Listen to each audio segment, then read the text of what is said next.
ওটা নেও না কেন? সব নেব। ভাত খাচ্ছি, সকালে চাইছি পরোটা, আলু ভাজি ভাজি দিতে বলছি, দেয় নাই, পান্থা ভাত দিছে আমারে। মানে কি বলবো, সারাদিন কষ্ট মষ্ট করে এসে পান্থা ভাত খেতে ভালো লাগে। সাথে আবার ইলিশ মাছ দিছে, ইলিশ মাছ পান্থা ইলিশ করছে তেল দিয়ে। এইসব খালি মানুষ, মানে আমি খাবো পরোটা, আমার দেশে ইলিশ মাছ পান্থা, এগুলো দিলে মানে মানুষের গ্যাস্ট্রিকের সমস্যা হয়, বোঝে না, মানে কি বলবো। সাথে আবার ছোট ডিমও আছে।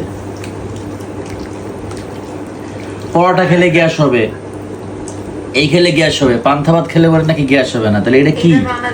এটা কিসের খাবার আমার একটু বুঝাইতে পারেন আপনারা? এটা কি?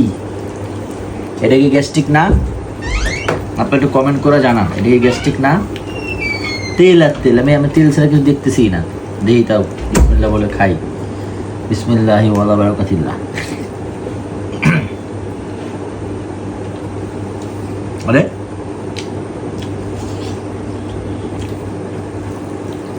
সেই স্বাদ তো, কাঁচামরিচ দিয়া সেই স্বাদ তো। দেখি আবার,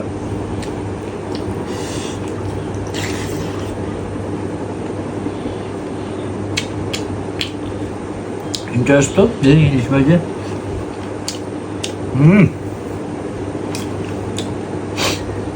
এখন বুঝলাম মানুষ কেন পয়লা বৈশাখে পান্তা ইলিশ খায়। সেই স্বাদ সেই।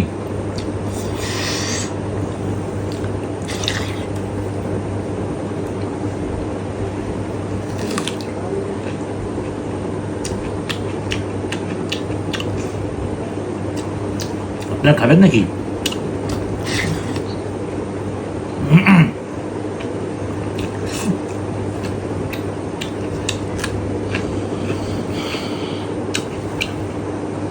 ভালো থাকবেন।